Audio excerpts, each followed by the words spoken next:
kan juga nggak boleh. Nah, seperti itu. Kembali ke Oke, iya.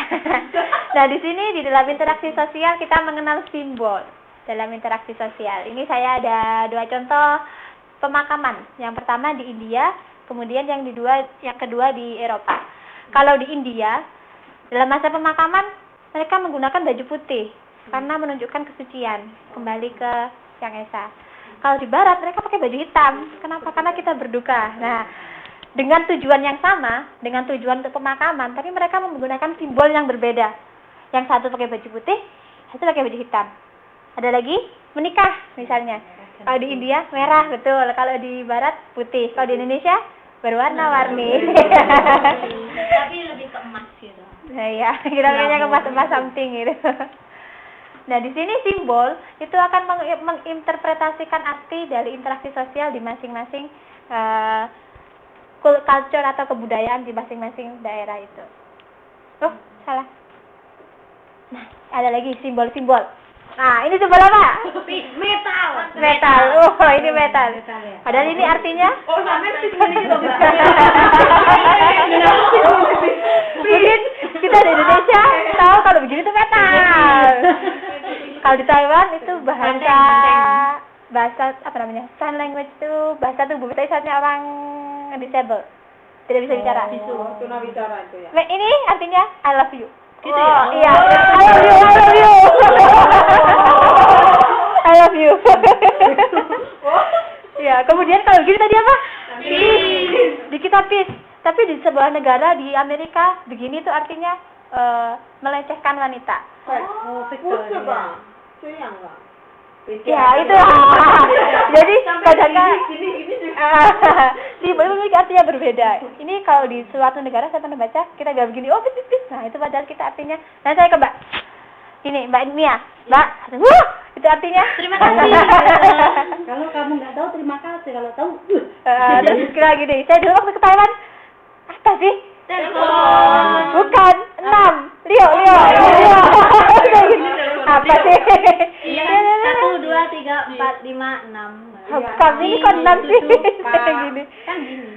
Kan gak bisa bahasa Mandarin. Hanya kalau beli apa-apa, apa? Semua. Namanya tahu. Nah, jadi di sini simbol dapat memiliki arti yang berbeda jika diinterpretasikan oleh orang yang berbeda, orang Taiwan dan orang Indonesia, di tempat yang berbeda, misalnya di Indonesia tadi yang peace sama di luar negeri, dan maksudnya berbeda. Terus saya bilang, Basna, oke, Basna, apa Bu? 6, buka telepon saya. Itu maksudnya juga berbeda. Ini simbol. Kok naik? Salah. Nah, dengan adanya simbol-simbol, kalau kita berinteraksi, itu kan berarti kita harus ada berbicara, kemudian saling berinteraksi. Kita satu ruangan ini, tapi diam semuanya, nggak kenal, nggak ngomong. Oh, seperti di MRT, nggak ada yang, misalnya kita nggak ada yang kenal, nggak ada yang ngomong, diam aja semua. Tapi satu ruangan, nggak ada saling ngomong-ngomongan, nggak ada. Lihat aja enggak? Itu interaksi enggak? Enggak. Kenapa? Karena tidak ada Komunikasi dan hubungan. Tidak ada komunikasi, tidak ada hubungan. Nah, di sini adanya tidak ada interaksi tapi ada ya. Nah, di sini dalam interaksi sosial terjadi proses interpretasi, yaitu kita mengartikan pesan.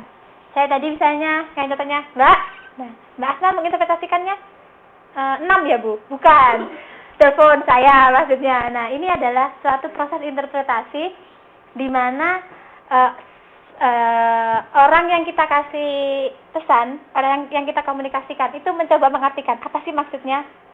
Dan interpretasi itu dapat berubah melalui proses penafsiran yang dilakukan oleh seseorang atau sekelompok orang saat menjumpai sesuatu. Misalnya begini. Di Indonesia mungkin lebih sempit di daerah saya karena saya tinggal di desa. Kalau saya menggambar, di sini tadi katanya. atau di sana juga bisa. Direkam. Benar, somehow. Nah, kalau saya mau menggambar di sini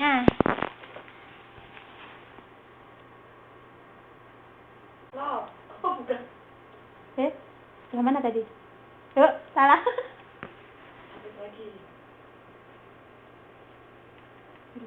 Biru itu biru atas pojok kayaknya. Ini, oh ini ya, balik. Ya. Nah, saya menggambar kayak gini. Belum di pen itu. Oh, Pennya jalanin dulu. iya. Jadi saya gaptek nih. Ini sama kok kita coba belajar. Bawahnya yang bawah. Ini bisa ya, Mbak? Somehow. Oh, ini. Oh, harus ditekan. Kan ya? Nggak boleh ditekan. Gambar apa itu? Apa ya? Apa ini? Apa itu? Bukan. Saya ngomongin Jempol kali. Kondom. zaman dulu.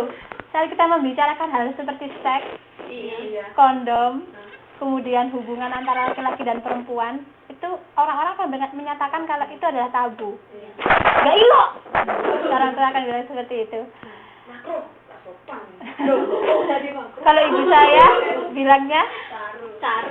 saru. Oh, daerah Mbak Saru. Iya. Kalau ibu saya gak ilok. Gak ilok Ibu saya. sama aja. Iya. Doae. Saya di Surabaya, tapi desa, gunungnya, gunungnya Surabaya.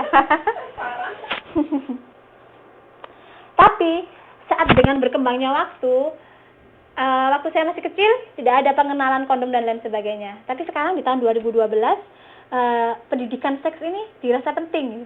Jadi banyak dari rumah sakit maupun program-program pemerintah di Menteri Pendidikan untuk memperkenalkan pendidikan seks untuk anak-anak SMP, SMA. Tujuannya untuk mencegah AIDS. Nah, ini adalah suatu proses interpretatif yang tadi kita lihat di sini.